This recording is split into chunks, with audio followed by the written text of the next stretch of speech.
Hey everybody, welcome. Wow, I am like crazy excited about tonight. We've got some amazing voices, uh, particularly millennial voices, young adult. I don't know what to call y'all, man. What do we call y'all, Willie? My people. What do we call it, man? What do we call it? Is it millennials? Is it young adults? Is it Well, I'm a generation? millennial. I can't speak for anybody else, but I'm Okay. a millennial. Okay, all right. So we're excited about this tonight. Um, we actually have two other guests, and they're trying to log their way in and manage it. And one of them is of course the state representative elect Angie Nixon, and then we have attorney Marwan Port, and they will be joining us. But tonight we have as our co-host. We haven't done this whole pandemic. Her and I used to ride and die. Trying to work it out, and then she went and found a job and left me, and that kind of thing. But during this time, she was doing some incredible stuff in terms of hosting forums virtually for candidates and addressing issues. And those who know her know that she has a phenomenal heart for the community. And so, Sister Tameka Gaines Holly, how you? I'm well. How are you? Child, we in a pandemic. I tell you. We are in a pandemic. As you And can see, this is my office 24 hours. So if it looks a little convoluted, it's because real work actually goes on in here. Yeah, it's crazy. And you know what's interesting is that in this season where there's so much happening in the world, and now we're what, less than a month away. I woke up this morning and asked God to let it be November 4th. I just want to get past November 3rd. I want to get right to November 4th. So we'll start tonight.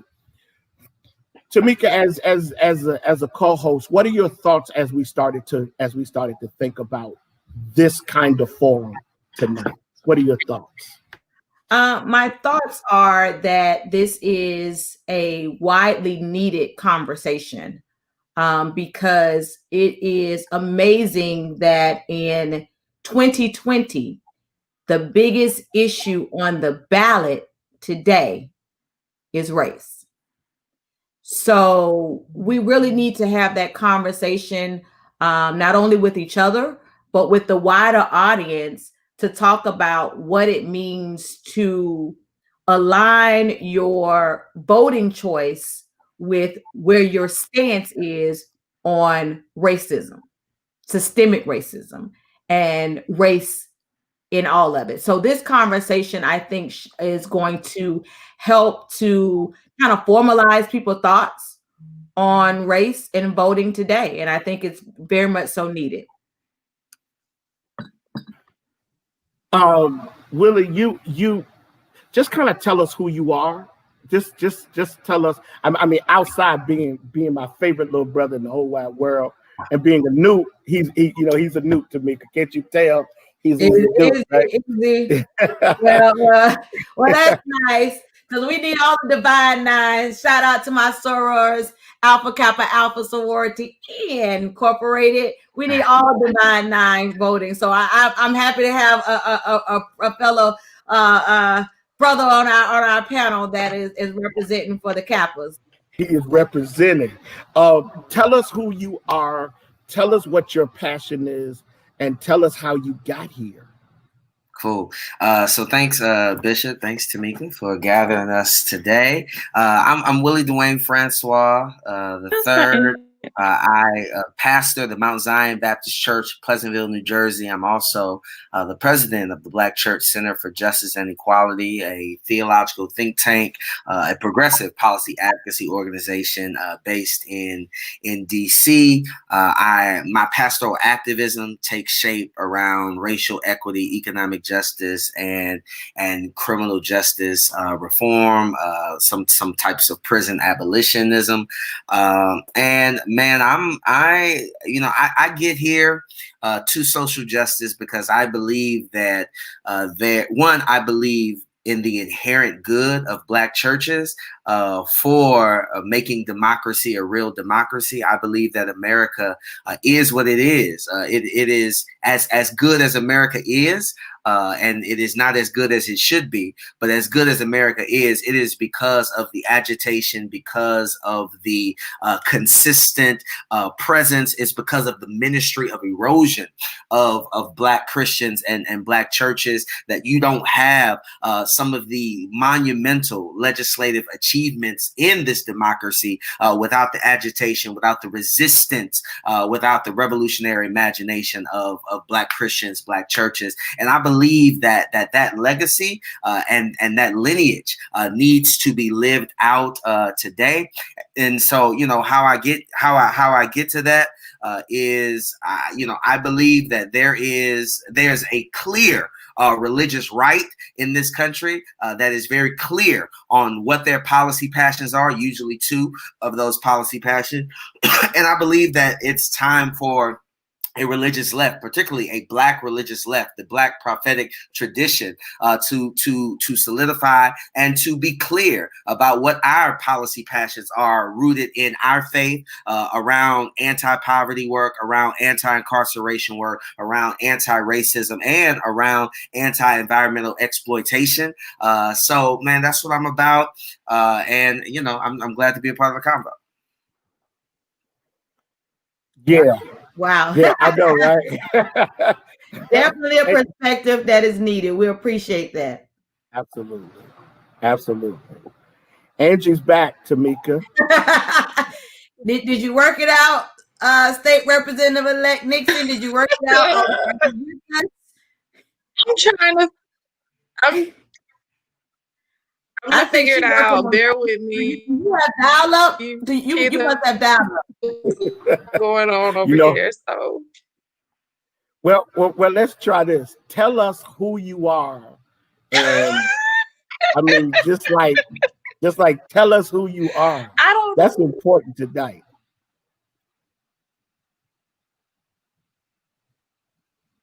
We're gonna get there. Okay. We're gonna get there. So, okay. Hi everyone. My apologies for the internet issues. Can y'all hear me?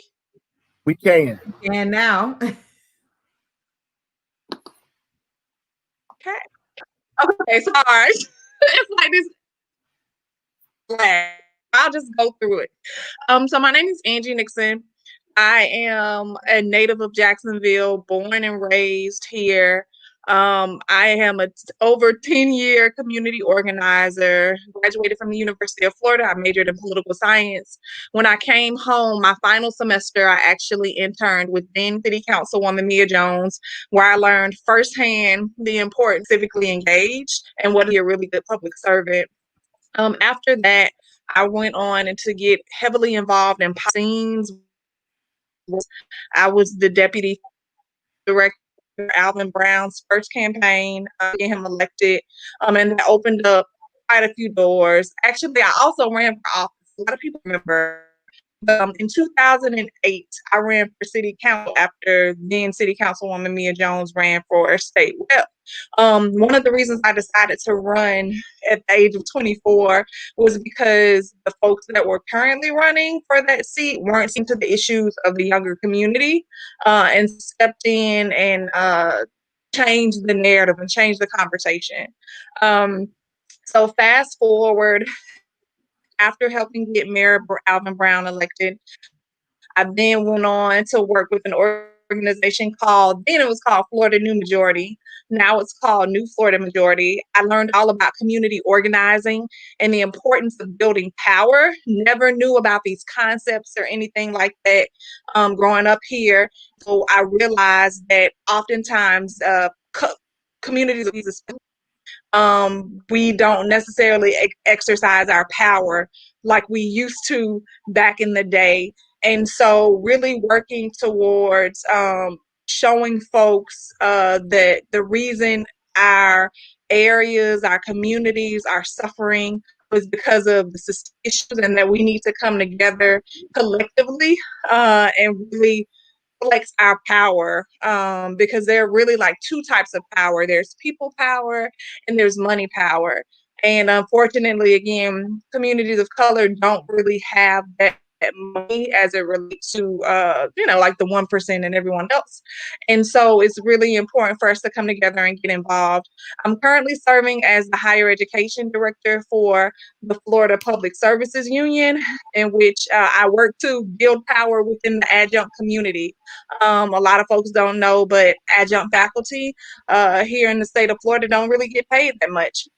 And so just really working together, showing people that when you come together collectively, you can fight against the system, you can fight against these policies that have been put in place to pretty much keep people down and to keep them powerless, and just a form of oppression. And so that's what I do. I also have a 13-year-old who wrote a comic book, and we travel the country promoting literacy. So I do a lot of community work. I'm exhausted just listening to these two. So what I do is get up every morning and try to stay out of the way of the people in my house, right? Tameka, why don't you just kind of share just a moment about who you are? Because I think that people need to know who's talking tonight, because that will lend itself to I think the credibility of this moment. So Tameka, let's just kind of give us a moment of who you are, and then we're gonna jump right into the dialogue. Absolutely. Like Angie, I am a native of Jacksonville, Florida, born and raised. Lived on the north side of Jacksonville all of my life. Graduated from Jean Ribault Senior High School, which is actually right across the street from St. Paul Church of Jacksonville. Went on to Florida A&M University and studied healthcare management. And that's when I first really started to understand and see the disparities as it relates to how deep they ran for different communities. I came back here to Jacksonville and began working with Mayo Clinic and eventually for a local social services organization that dealt with mental health, HIV/AIDS, primary care, as well as substance abuse. So again, it was actually in the heart of Health Zone 1. If you know anything about Jacksonville, Florida, you know Health Zone 1 is where the largest disparities for Black residents reside. So really got an opportunity to really see that and help to start addressing some of those issues through programming, whether that was through grant funding and being able to really deal with the core issues of those problems. So went back again, got my master's degree from University of North Florida, as well as a public policy degree from Jacksonville University. And currently serve as the COO of Elder Source. So again, continuing to stay within the nonprofit community serving industry, but also served as a community advocate in our community for a number of years, doing college and career fairs for the people of North Jacksonville, East Jacksonville, West Jacksonville, advocating for our schools, our neighborhood schools.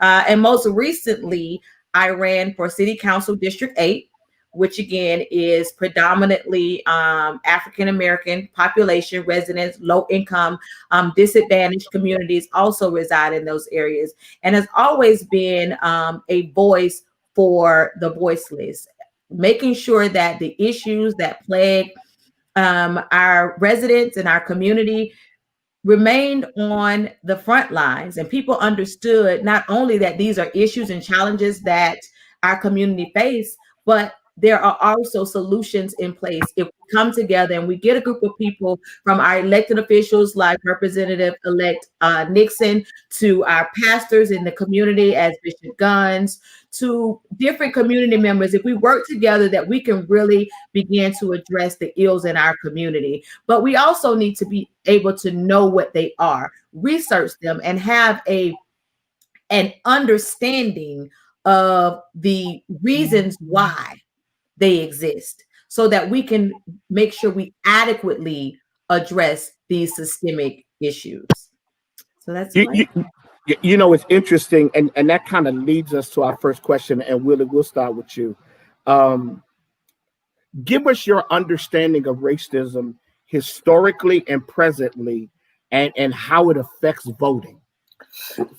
Well, Bishop, I wish I could indicate that racism has lessened in any way. There's really been no mitigation of racism.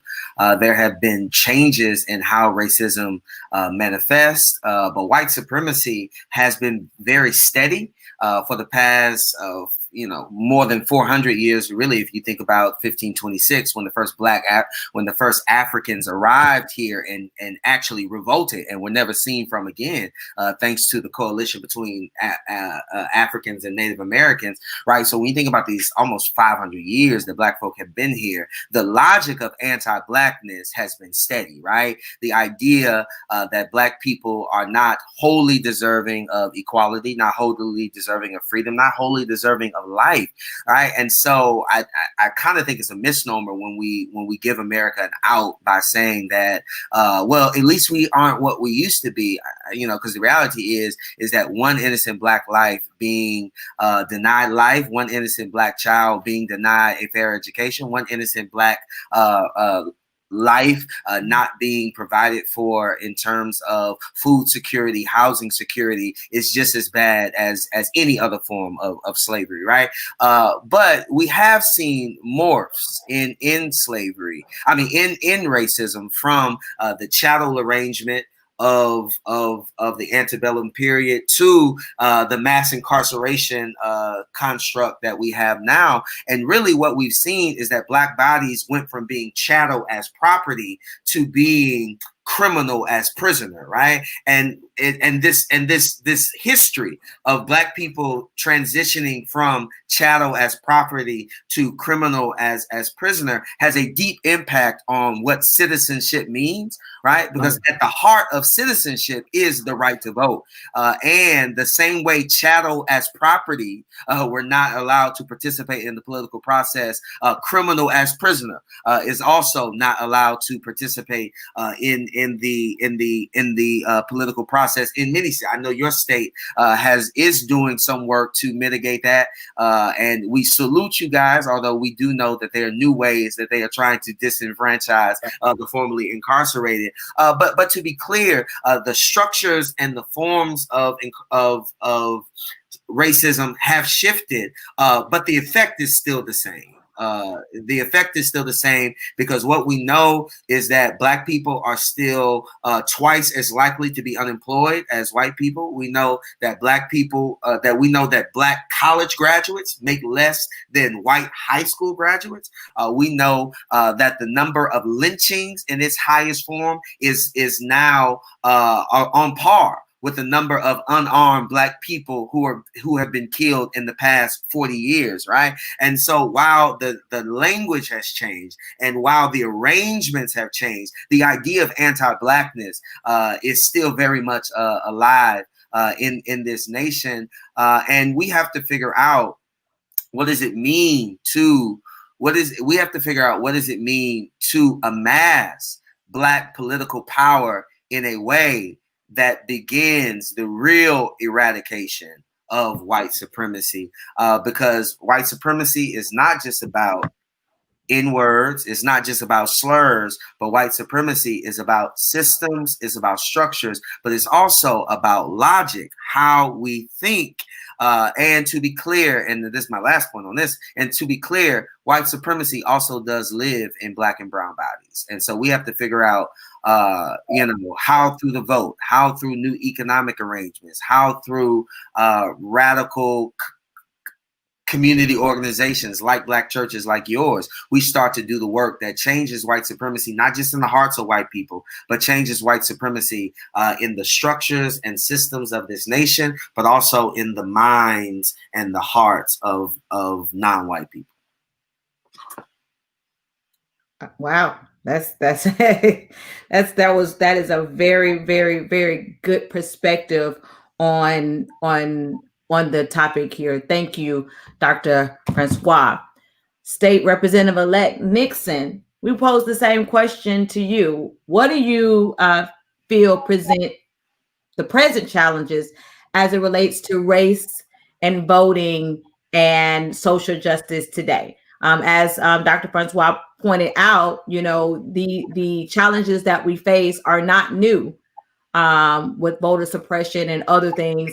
But in 2020, as we stated before, that this is the biggest issue on the ballot for a lot of reasons. So what do you think are the present challenges as it relates to race, voting, and social justice? Did we lose Ms. Rebel?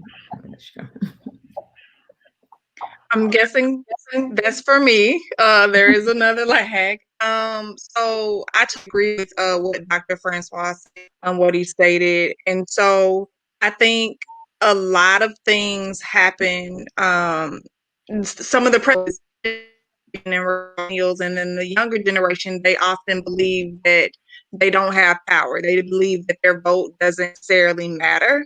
And I believe that that was by design. And and see how they pretty much went to suppress our I like to really, I think my win is this was starting to happen now, actually. Being a community organizer, being an activist, actually, and being involved in doing this work, it really goes to show that when we come together and actually flex our muscles and vote, we can elect people who want to get things changed. For so long, it just seems like, and what I've heard in the streets, is we've kind of been electing people who just go along to get along, and who haven't been super. We kind of see this wave that's starting to happen, the shift that's starting to happen, and I think because of what's been happening with, unfortunately, with what's been going on with George Floyd, we're starting to get back to what we used to do back in the Jim Crow era. In the so I unfortunately their knees and feet have been on our knees. So like we're back and we're trying to the school is one right. Students are more likely to get suspended in school suspensions than any other folks, and so I actually started getting involved, engaged my cousin. I lost my cousin to the school to prison pipeline. He went to his neighborhood school all the way across town at a young age because she made a brother, and that's so unfortunate. Oftentimes our neighborhood the same resources and tools that these magnet programs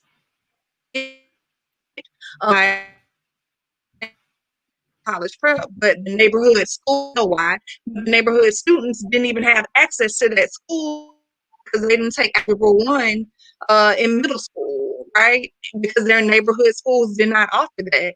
And so as you see, it is by design, very unfortunate, but those are things that, you know, are why younger voters didn't want to vote, don't vote that often, but I think we're starting to do that. I think them in the street and us making demands and people actually starting to change systemic policies around that is what's causing people to realize, hey, even if I do vote these people out, that I can get things to change. Because in order for Breonna Taylor to get justice, right, we have to elect an attorney general that believes us, that believes our people deserve justice.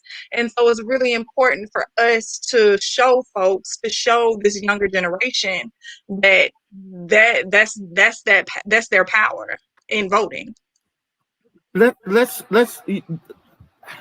both of you have raised some like critical issues, and I think that as we begin to look in let me tell you the reason why we're here tonight. I think more than anything, Willie and Angie, we're here because we're listening to a president systematically undermine voting, and everything that our foreparents, I mean, one of the biggest accomplishments of our foreparents was voting. And now John Lewis, Representative John Lewis, has gone to be with the Lord, and we still appear to be fighting the same battles. So, and we've just been joined by attorney Marwan Porter. Thank you for getting on, sir. I know we've had some challenges tonight with everybody, well, with some of us, but thank you for getting on, man. Thank you so much for being a part of this conversation. Absolutely. And you're actually doing something as it relates to voting. You're actually doing something through the National Bar. Why don't you take just a quick moment, introduce yourself, share with us what you're doing through the National Bar, and we can just kind of jump right into the conversation. Yes. Good evening, everyone. My name is Marwan Porter. I am the managing partner of the Porter Law Firm, and I also operate several of Johnny Cochran's law firms throughout the country. And as Pastor Guns mentioned, the National Bar Association is an organization of predominantly African American lawyers throughout the United States. And we have something called the Election Protection. And it's a committee that's been developed and formed by the National Bar Association just to make sure that the vote and our voices are heard and our votes are protected. And I won't mimic everything that has been said, but the voter suppression is systemic, and it's done by design. So a lot of these issues, you have to be aware of some of the tactics that are used, and then be able to circumvent those tactics or work around those tactics to make sure that your votes are counted.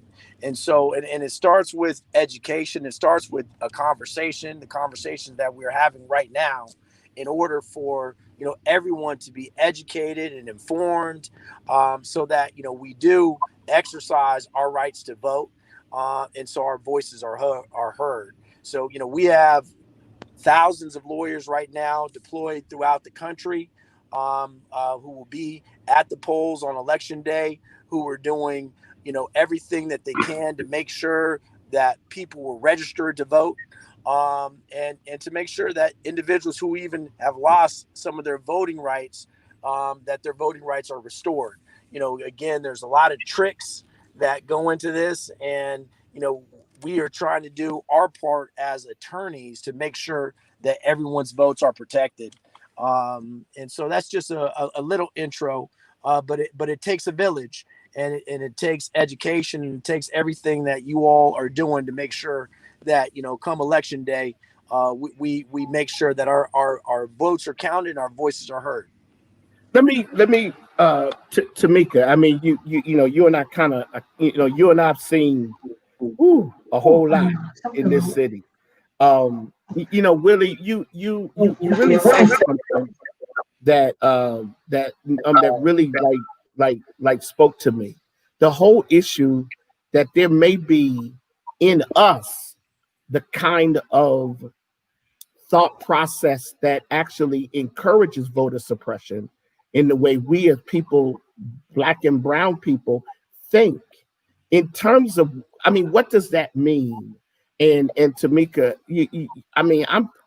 I'll be real transparent. I don't want this to be a superficial conversation of what appears to be angry Black people having another conversation about how jacked up white people are. I really, I reached out to Tameka and I said, in fact, I told Tameka, I said, Tameka, I told her she was doing this thing every week with candidates. And I was stumped, because she goes to my church, right? She does, and she really loves Jesus. Most of the time. Most of the time. Definitely on Tuesdays and Sundays, I love them. Definitely those 2 days. But it was interesting. She was having these conversations with candidates.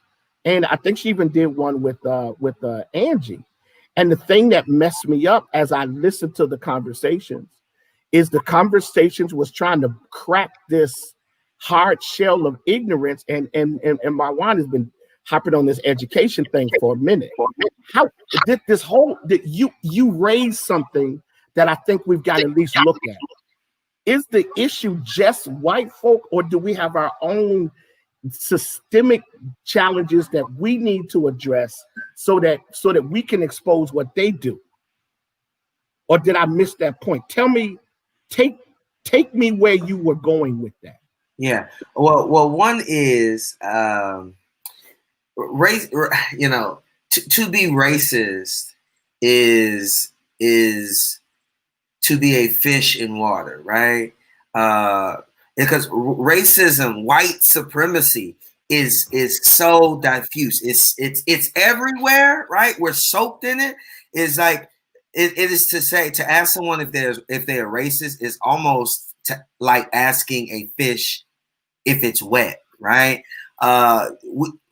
Fish don't know what water is. The same way people who live in a white supremacist nation aren't always clear about what white supremacy is, because we want white supremacy to only be those hardcore, overt examples of violence or of racial negativity, but we don't think about the everyday everyday indignities, the everyday violences that are visited upon Black lives, and often visited upon Black lives by non-white people who are just soaked in white supremacy, and we don't know it. Why do I say that, right? Because, let me say it this way, is the idea that dark-skinned girls are more likely to be suspended from school, as our state representative said, than almost every other demographic. The fact that we see that as normal and we don't see a problem with it is white supremacy. The fact that the majority of people who are in prison are Black and brown, and we think they're in prison because they're actually criminals and not because there's a system sabotage against them, is white supremacy. The idea that people who've been incarcerated, and the majority of them, I mean, in terms of proportion, are non-white, and we don't see that there's a problem that people who've already paid their debt to society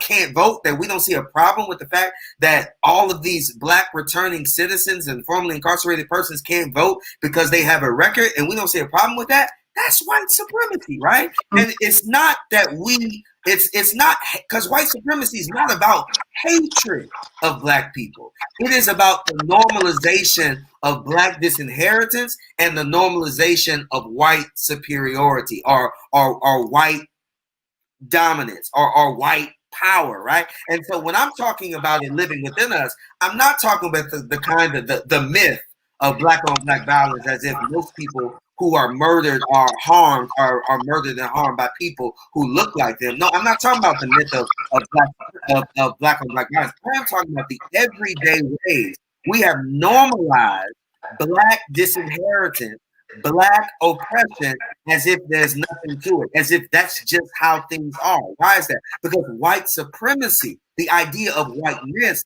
has told us that's how things are. Here's what I'm saying about that, is that white supremacy is so strong that it actually does not need white people in order to exist. Because it is baked into the law. It is baked into education policy. It is baked into curricula. It is baked into how we police. It is baked into the media, that we actually don't need white people to see Black people as inferior, brown people as inferior, immigrants as outsiders, because we are soaked in the water, just swimming in it, and we don't even know it's water. That's huge. That's huge. Tameka, just I need you to come get me. It really is, because it is embedded in who we are as a country. Mm-hmm. So you can't get around it, because that's who we are as a country, the founding of who we are. So I totally understand that. And if you really want to function as in any industry in America, you have to know the quote unquote white way. You have to know that. And subconsciously, we do that. We acquiesce to whatever that is at the moment, whatever industry that is. So I totally get that and so we don't need to see it as just an issue of whiteness. We really need to see that it is embedded into the systems that we engage in every day. So in that regard, Angie, let's look at systemic racism and help us understand how it is embedded into the systems and the industries and the places we have to engage in every day, and how you navigate those waters, and how you feel that Black people can navigate those different facets of life. Right. So I think, as Dr. Francois eloquently stated, it's baked in. And so some of the ways, but the tide is turning, I would like to say, some of the ways that is baked in and embedded is just in regards to, Tameka, your hair. Look at your hair. And my hair up under this is natural. Years ago, we could have lost our jobs, and still in certain instances we can, just based on the way we wear our natural hair, right? But now in this country, in this day and age, there are state governments and the U.S. government, the federal government, is actually looking to pass legislation and policies called the Crown Act, where we can come in and we can wear our hair natural and don't have to worry as Black women, even Black men, about having to change that as a Black person. Also, and just to speak to Dr. Francois' point again in regards to being disenfranchised and voter disenfranchisement, I don't know if people know, but up in Maine, and Vermont, prisoners can vote up there. And the reason that they can, in fact, vote is, it seems, because they're, it's white up there. It's more white. It's predominantly white up there. And so the reason that our voting rights were stripped away back in the day is because during Black suffrage, civil rights, right? Like, they decided to pass all these felony laws and things like that because they saw, again, going back to the point of power. There's power in voting. And it just frustrates me and it upsets me when people really think that their vote doesn't count and it doesn't matter, that nothing matters. They spend millions and billions on elections. It's billions during the presidential elections to determine whether or not to suppress our vote or to help push folks to vote for a different candidate. And so, like, me being behind the scenes, because I actually, like, this is what I do every day. Like, I work in politics, and being behind the scenes, planning out the strategy, I see the money. I know where the money is coming and how much money is coming down the pipelines, and the policies that they're planning out 10, 15, 20 years in advance. It's really important for us to get involved and to really push back on that narrative that our vote doesn't count. But and like I spoke, you asked the different ways that we live. So, like, people don't understand, like, we elect our judges. Just going back to the Breonna Taylor case, and folks are wondering why my man get all these years in jail, and then this white person did the exact same thing and they got a slap on the wrist, because we did not go out to vote for those judges. And so that is something that affects us every day. Somebody knows somebody who has been in jail, who's gotten a sentence, right? And so, like, it's really important. It is really important for us to vote and to vote down ballot. Like, the presidential race is important, but the candidates that are down the ballot, they have a more direct impact on our way of life, our everyday life, than even the president has at times. So those are some of the ways that we're affected.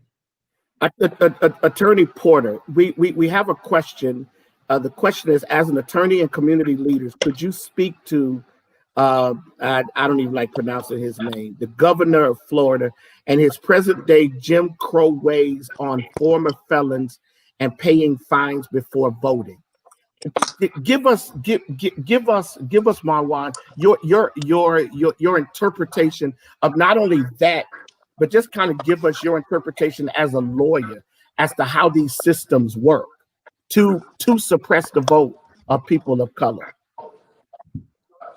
Well, and I think that Dr. Francois and the state rep-elect, I mean, I think everyone is really getting it, and which is that we have been conditioned for many, many years, for 400 years, through systems and policies and practices in order, for us to really just become brainwashed about who we are.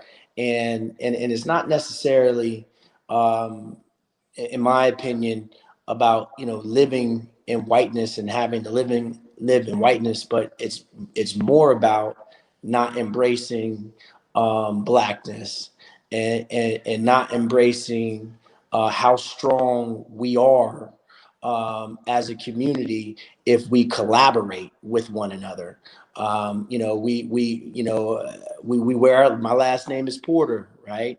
That's a slave name given to me, or given to my forefathers by their slave masters. And we wear those names as if they are the names from our forefathers, our genes, and it's just not so. And it is what it is. We got to operate and deal with what we have to deal with, but we have to really understand that my state of being and my bloodline didn't start in the 1600s. It started way before that. And I think that once we understand and educate one another about Black empowerment and economic empowerment and working with one another and empowering and supporting one another, we will see how white infrastructure will become a lot less pervasive. And so I just wanted to kind of speak on that, I went to Howard University, and I tell you, the education that I got at Howard, I believe that every person of color needs to get when they're 5 and 6 years old. Extremely important, to learn and be taught self-love and pride and integrity and respect and what we have accomplished and achieved and added, to this world is very, very important. So that I just wanted to comment because I think that was some very powerful feedback that was given, from the panel. But in terms of what our governor has done, just like the state rep-elect mentioned, in cities and states where it doesn't make a difference, they will allow the Black vote to be reformed.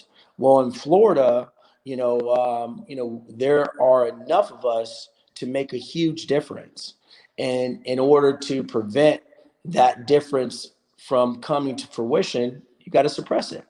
It's that simple. If it works, in one state and it's right in one state, and we are choosing, that it's the right thing to do here, then, why put on all these other requirements in order to make it very, very difficult for the vote to be reformed? And really what it comes down to is to keeping the status quo, to keeping the system in place. And one of the other panelists was talking about whether it's, white power or this or that. Really what it is to support and continue white privilege. When you have all the rules and all the policies that are in your favor, if you don't have a sense of humanity about you, then you're going to continue to support those type of policies and procedures so that your children and your grandchildren and your great grandchildren could continue to have the same type of privilege that you enjoyed. And so that's what it's about. And we need to address it straight on and head on. And again, as you mentioned, the National Bar Association and the lawyers who are members of the National Bar Association are coming up with many different things to address that. And again, it's not only when you have the election, for the president of the United States of America. It's for all elections, and we have to be involved. We have to be engaged, and most importantly, we have to work with one another and continue to have our resources recycled within our community. Because what this all comes down to is economics. It all comes down to the almighty dollar. And it all comes down to finances, and it all comes down to keeping that in place. And if you look at, cultures, religions like the Jews, and for the Jewish religion and culture to be such a small number, but have so much influence, is because of economics. And Marwan, stay Sure. right there because let me tell you what you just did. I think you really opened up something that's going back to what Willie said, and I'm cutting across you because I don't want to lose the momentum of what you just said. I just texted Tameka and said, we're on to something. And let me tell you what I see, because I'm 56. I'm the old guy up here. I see Tameka, you're how old? 39. 39 COO. Willie, you're how old? You're muted. 33. 33, major social justice voice, significant preacher. Angie, you're how old? 36. And her internet is working. We prayed that day too. We Sunday. He had to move in the child's room, but we'll take it. I did. How see the Bible says the child will lead them and the child will save your internet. The child will connect you. You are how old again? Because I was 36. And you're a state representative. And Marwan, you're how old? 44. And you are a major attorney. This panel, and it's crazy because a lot of times these panels become kind of like superficial conversations of really smart Black people just kind of talking. But we own to something, and I think, and if y'all are willing to kind of do this again in a week or so or 2 weeks, here's what I think we're on to. We're supposed to be talking about voting, and we end up talking about economics and Black empowerment. We're supposed to be talking about voting, Tameka, but we're in here talking about changing the systems and structures. Yeah. So Tameka, I'll just kind of throw it at you because remember a couple of years ago, you brought me an idea about doing some Black empowerment stuff. Let's just kind of okay, go ahead. That was no, seriously. Listen, I'm so excited. Let me tell you why I'm excited. I know you get really excited. We get really excited. Let's make people understand what we're talking about here. That's the point. That's what I want you to do. Exactly what Juan said. Basically, we talk about the white supremacy. What we want to talk about embracing and celebrating and supporting our Blackness. Juan said he graduated from Howard. I graduated from University. We have and I will put that education similar to Marwan with any university in this country, because not only did it give me the foundation educationally and scholarly, but it also gave me what I needed to know that I can go in any room and compete, that I could be a force to be reckoned with any room that I entered into.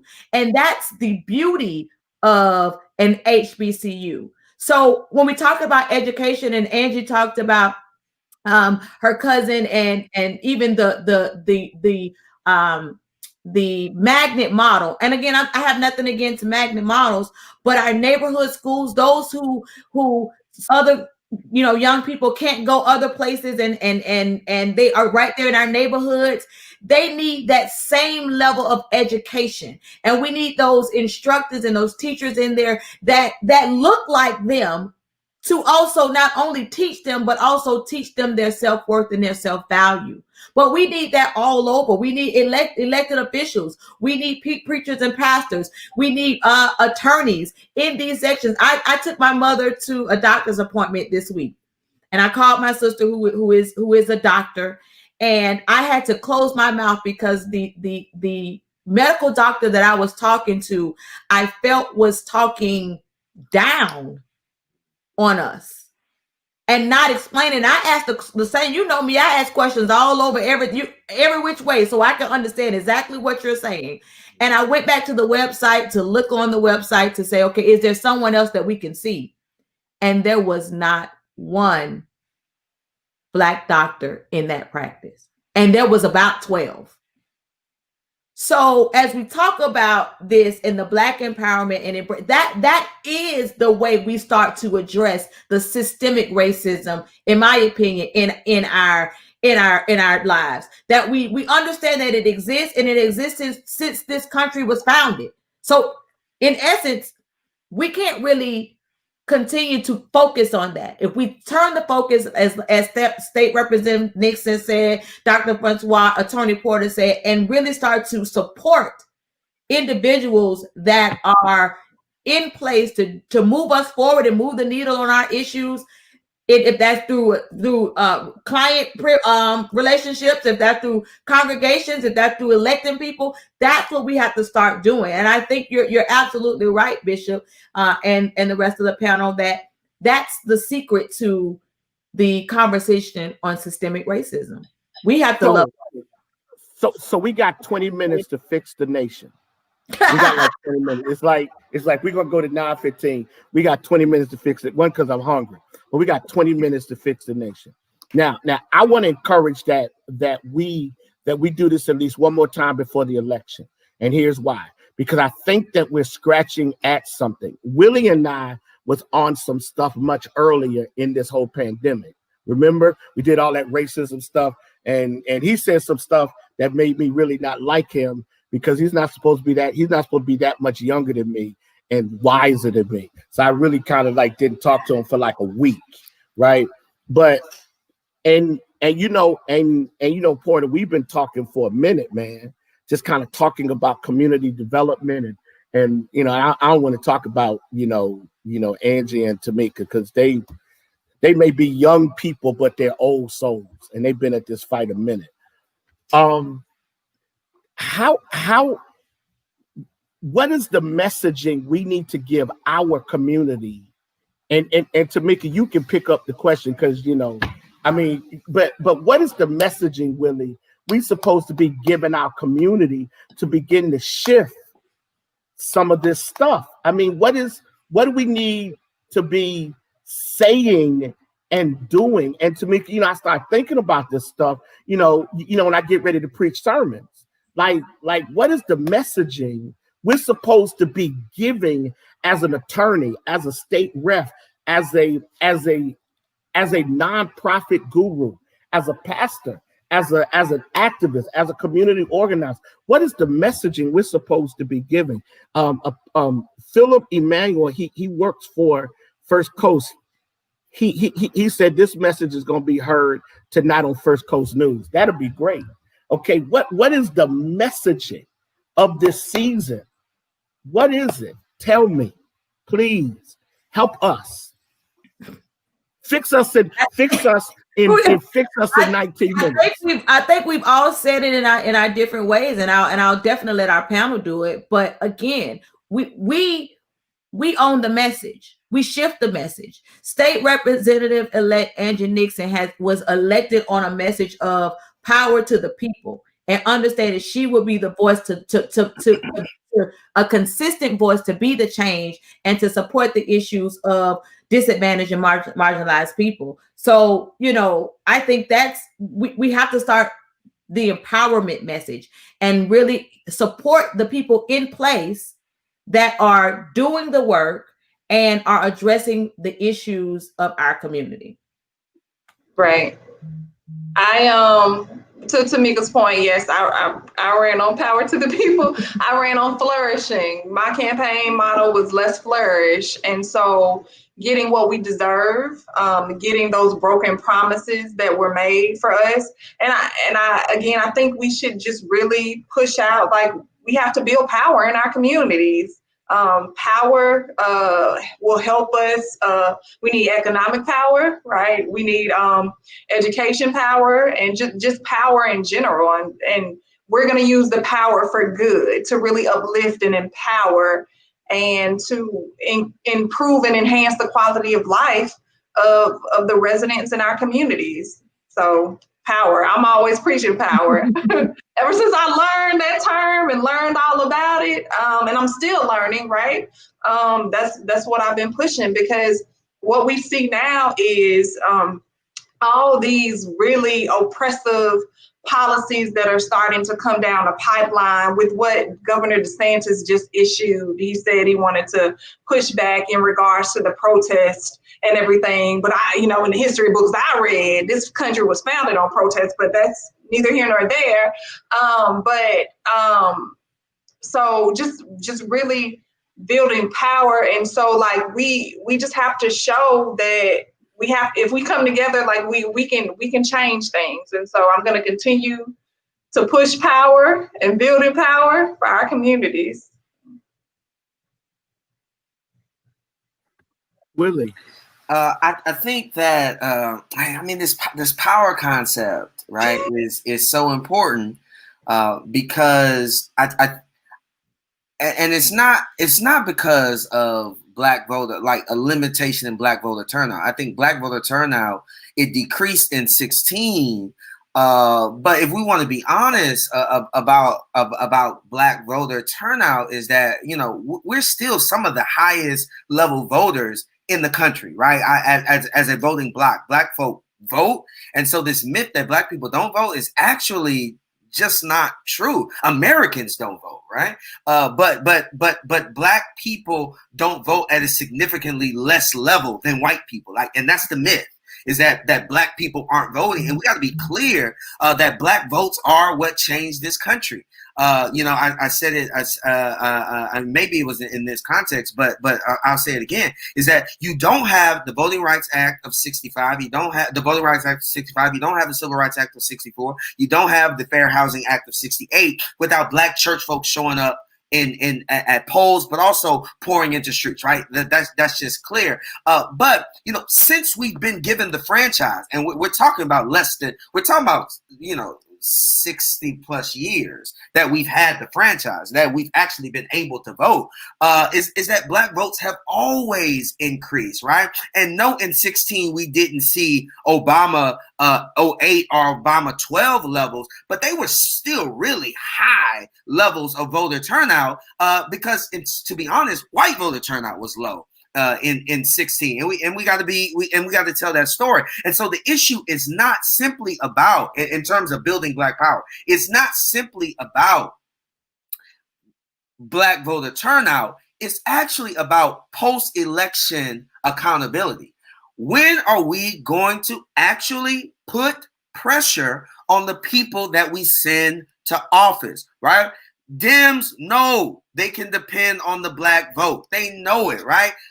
Biden owes his entire resurgence to Black folk in South Carolina, right? And so we have to say, okay, President Biden, if he is that, you owe us, and make him give us what we need. I think it was Eisenhower that told one of the great A. Philip Randolph, I agree with you, but you got to make me do it.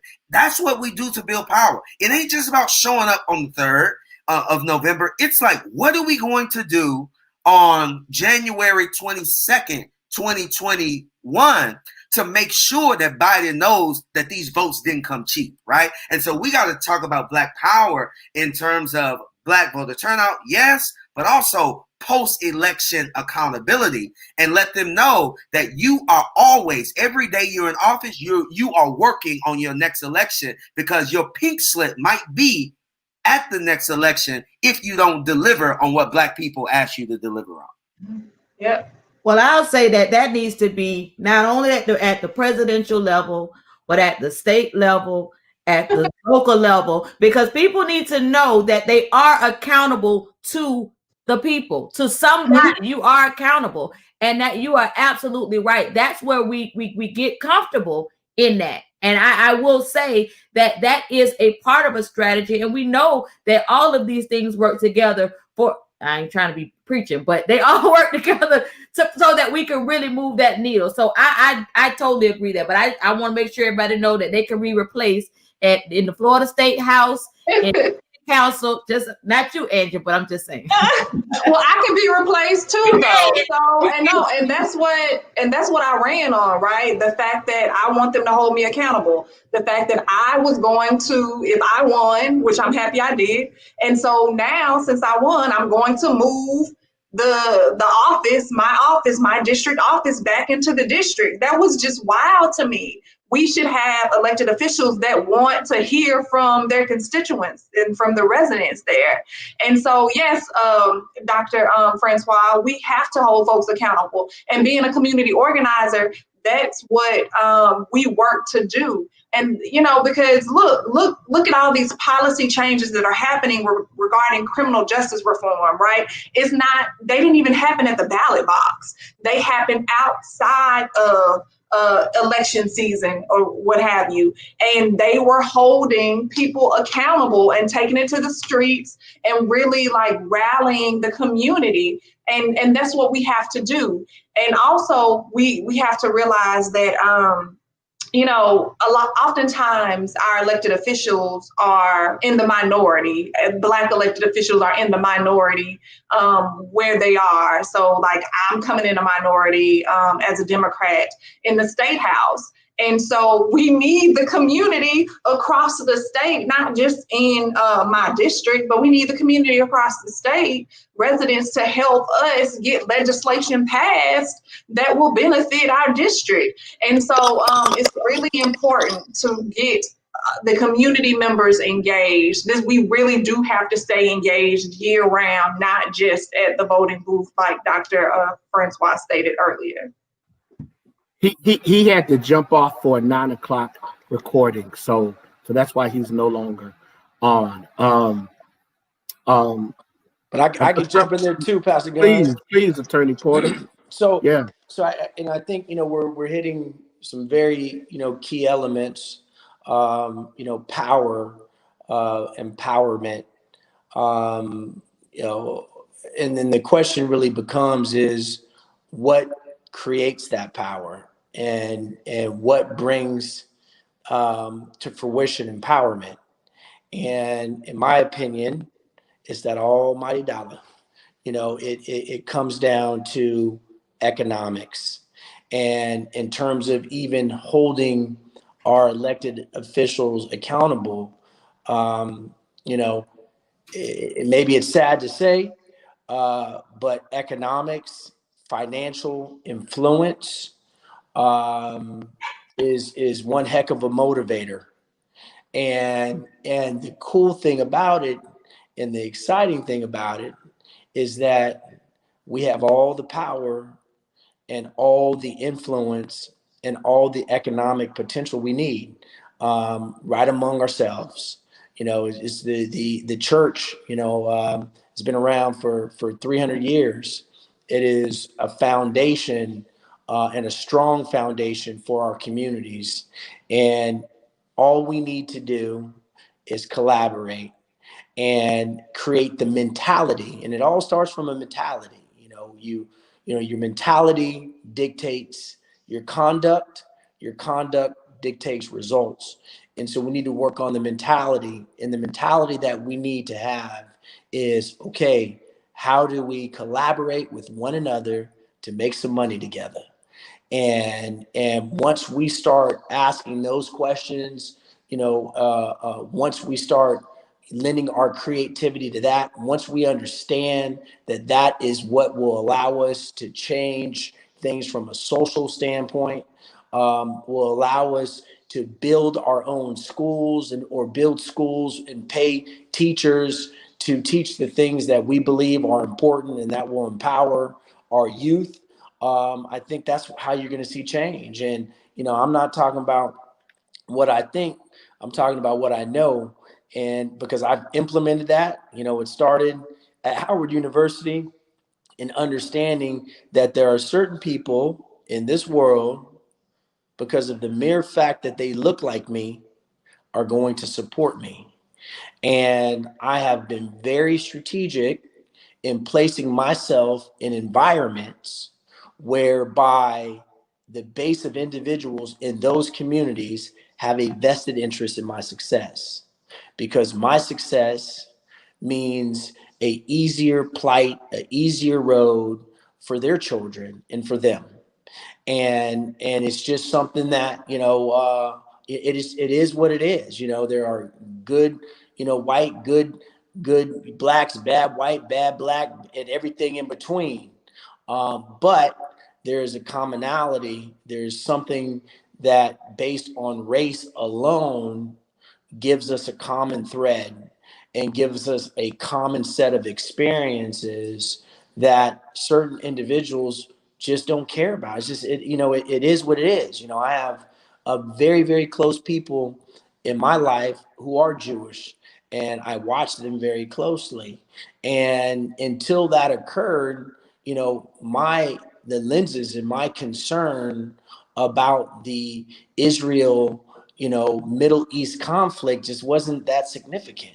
And it wasn't because I didn't care. It's just because it wasn't a reality for me, until it became a reality for me. And so the system that operates here in America, and some of the whites, that support that system, the reason why is because anything different just doesn't really, they don't even think about it. And that's why it's so amazing and baffling to us when, the current president says some of the things that he says. And we're just like, is this guy really from outer space? Well, he definitely is living a different reality than we're living. And he doesn't care about the reality. It just, it doesn't serve him whatsoever. And so, again, all of that to say is, if you have my same color skin and you live the experiences that I live, we may not get along, we may fight, you may be a Q and not a Kappa, you know what I'm saying? Like my brother and myself, pass the guns, He's a Kappa too, Tameka.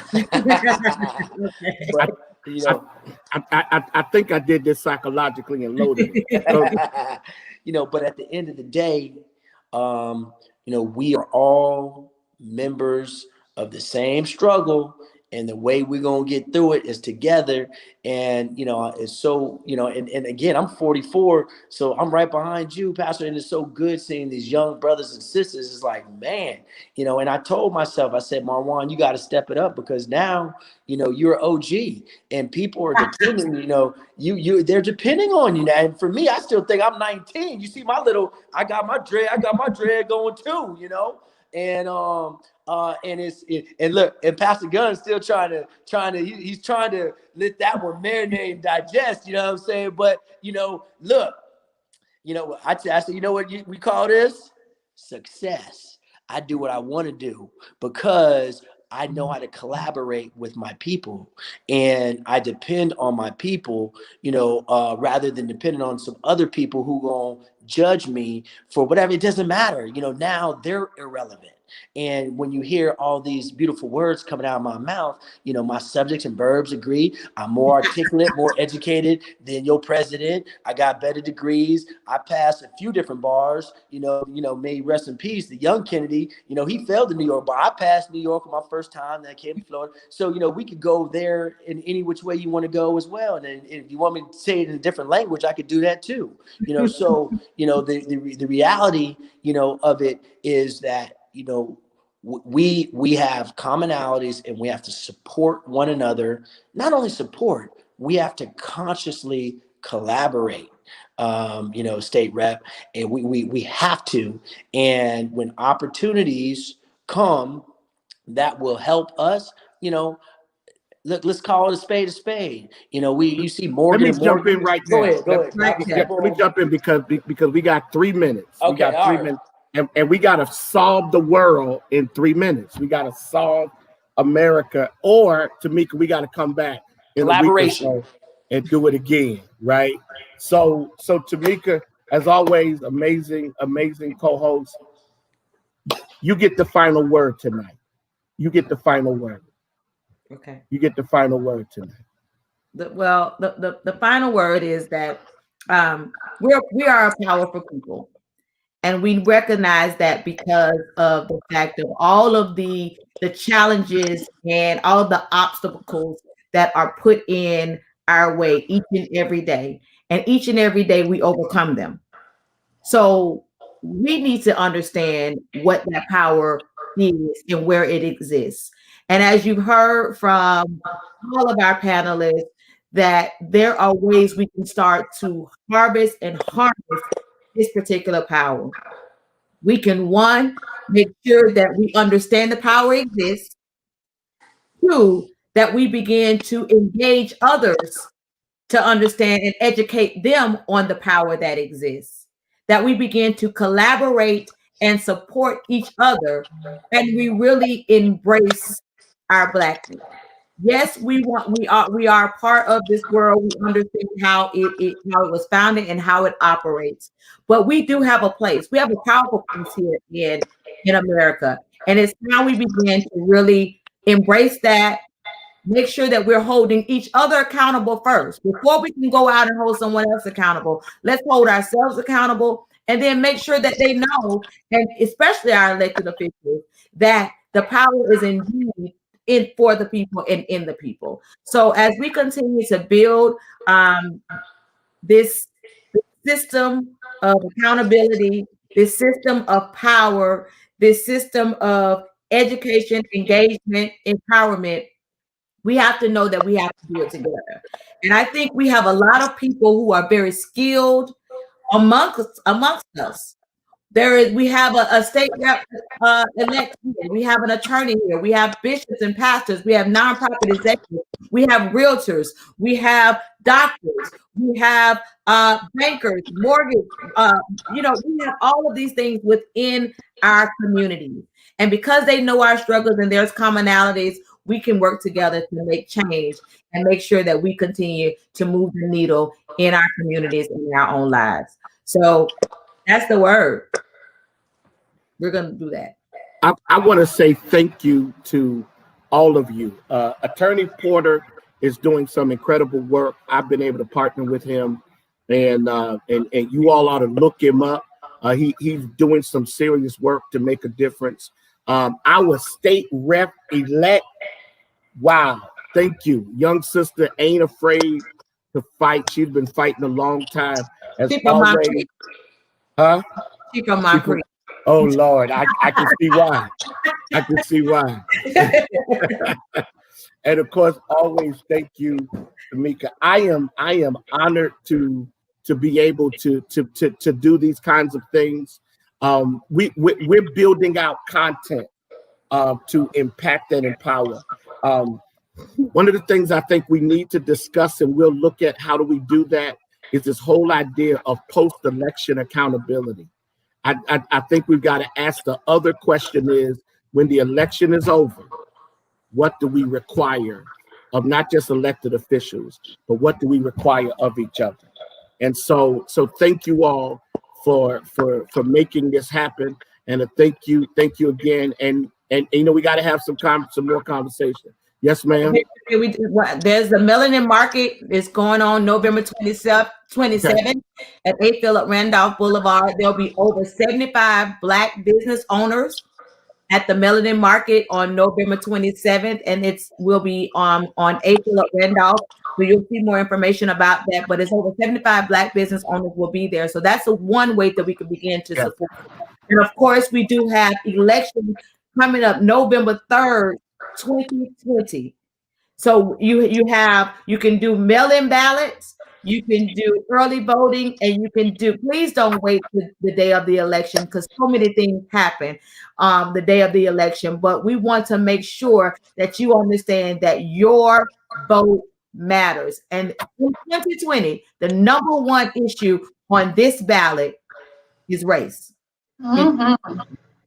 So vote your conscience, vote your choice, but know you got a voice. Absolutely. You guys have been amazing. This was the smartest panel I've been on in a long time. And, Oh, wait a minute. I've been on a long time. Listen, I've learned one thing. See, I've learned one thing. See, this gray hair gives me one thing. It ain't how smart you are, it's how smart you are to have people who are smarter than you. Oh, yes. Surround yourself with That's right. People can say whatever they want to say about Ronald Reagan. Ronald Reagan did one thing well that most people didn't do. Jimmy Carter was a smarter president, but Ronald Reagan had smarter people. Sometimes what shipwreck us is that we got our boats being steered in partnership with people that ain't got enough sense to know what they're doing, a la Donald Trump. So we love you guys. Thank y'all so much. Be safe. And as was stated, vote your conscience, but make sure you vote. Y'all be safe, and we will see you again soon. Take care. God bless. Peace. All right.